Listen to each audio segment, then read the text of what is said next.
Et yo tout le monde, j'espère que vous allez bien. Aujourd'hui c'est Nexo, on se retrouve pour une nouvelle vidéo. Alors, j'ai repush le master, voilà, 10 jours de la fin, bon voilà. Je vais essayer de push le master 2, je pense pas que je vais y arriver, mais bon, c'est pas grave. Donc là, on est top 16 belge actuellement, on a joué contre Fut Ferissa, c'est pour ça que je vous fais cette vidéo. Donc Fut Ferissa qui est dans la team esport Futurist World. On a joué comme Majin Sakura ou Mei Sakurajima, bref, très bon joueur aussi. XPL que je connais pas forcément, donc c'est mes mates avec qui on a joué et on a perdu malheureusement, et je vais vous expliquer pourquoi est-ce qu'on a perdu. Donc là on est parti pour la première game bien évidemment. Donc ici pour la draft je vais vous skip un peu les drafts parce que ça n'a pas grand chose à voir, donc vous voyez bien que c'est vrai, il y a le pro et tout. Donc voilà, on a pris, personnellement j'ai pris Jaeyoung, donc je vais plutôt vous faire une analyse de... Donc là je vais vous montrer qu'est-ce qui est pour moi qu'on devrait faire, et je vais aussi vous faire un petit quiz comme ça à certains moments. Donc là par exemple, on prend la pause tranquillement, vous voyez. Donc voilà, on garde les lanes et tout. Déjà de 1 pour moi, prochaine game, le Mr. P devrait jouer sur le Gus, et le Squeak devrait jouer sur le Karl pour que ce soit plus équivalent. Et donc là par exemple, je vais vous faire un petit quiz. Là, qu'est-ce qu'on devrait faire?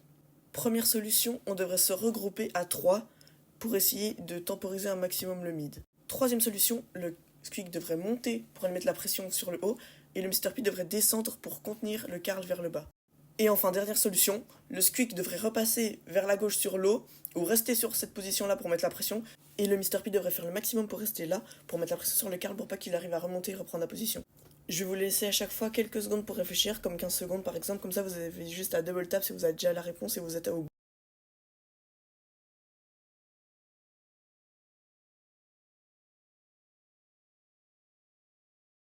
La bonne réponse était évidemment la dernière, car si le Squeak ne passe pas par là et reste là, les adversaires arriveront à reprendre la pression, et en plus là on est en position de favorable, donc c'est-à-dire on les a cloués en spawn 2 et en plus on les a divisés, et en plus de ça le Mr. P a une bonne position, je suis au milieu donc je peux les assister à tout moment, et donc il faut vraiment garder cette position là où le Squeak les garder au spawn, car comme ça ils seront obligés de repartir avec le poison, et donc on pourra prendre des free kills facilement. Et cette manche, j'estime penser qu'on l'a perdue, car il ne s'est pas passé comme ça. Le Squeak est monté, on s'est fait diviser, le Gus est passé sur le côté, on est repassé en position de 50-50, le Karl est passé par le bas, ils ont repris l'avantage, donc je vais par le bas. Le truc c'est que moi, au corps à corps, je ne peux rien faire contre un Karl, donc je suis obligé de le pousser. Là, par exemple, le Karl essaie de partir prendre la pression, on prend le kill sur le Karl, le Squeak devrait remonter. Donc là, je dois assister le Squeak, sinon il meurt. J'ai eu un bug de finger sleeve, donc je savais plus bouger personnellement, donc je me fais tuer. Le Squeak qui devrait profiter du pingouin pour partir, qui ne le fait pas. Le Mr. P qui en avait deux, il peut pas gagner, donc forcément il garde son ult. Donc là, pendant la deuxième manche, le Mr. P est parti sur le Gus, comme vous pouvez le voir, comme il a les match-up contre, et le Squeak contre le Karl. Dans cette situation, on devrait complètement pouvoir gagner, car j'ai les match-up contre la Charlie, car les araignées n'ont aucun effet sur moi. Le Squeak a les match-up, enfin pas vraiment les match-up contre le Karl, mais c'est 50-50 plus ou moins. Et le Mr. P a les match-up contre le Gus, car avec sa tourelle de pingouin, le Gus doit utiliser toutes ses attaques dessus.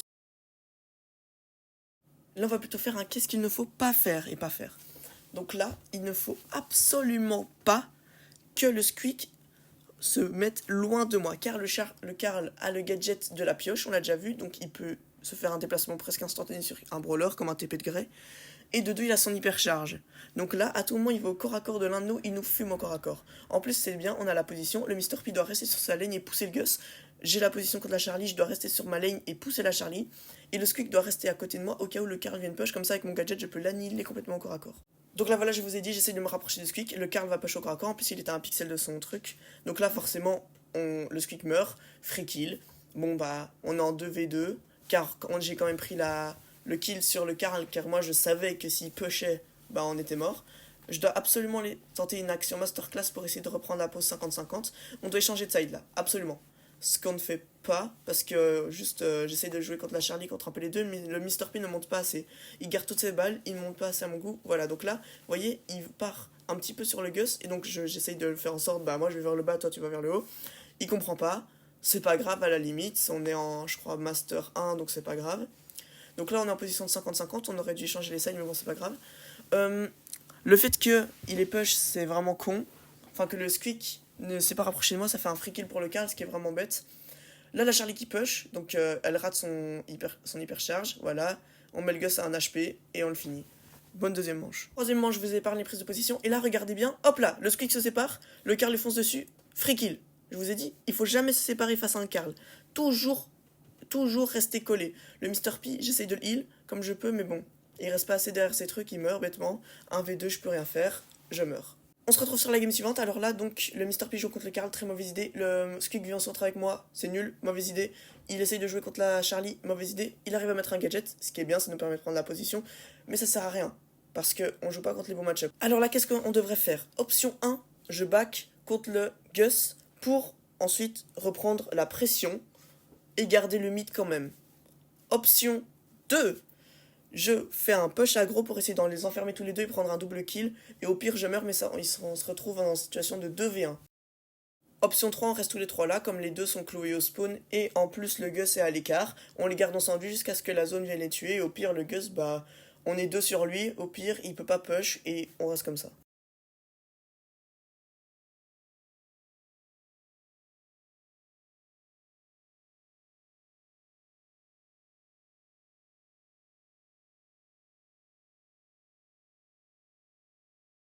C'était bien évidemment l'option 1, comme Jae-Young est un mid, je ne dois pas push, ni jouer aggro, ni rester dans une situation où je pourrais mourir.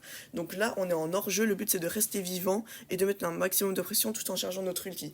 Donc là, j'aurais dû back, et bien évidemment, après, aider mes mates à rester, à garder la pression et la clé au spawn. Donc là, je back contre le Jae-Young, contre le Gus, pour le mettre quelques tapes, je retourne avec mes mates au mid, je mets des balles, je les assiste, regardez, on essaye de... Là, je devrais rester au mid. Là, c'est pas bien ce que je fais parce que je parle contre la Charlie. Ok, je pars contre mon match-up, mais je suis un mid. Je dois pas partir. Et comme je vous ai dit, là, on a tué le Carl, on se retrouve en 2v1.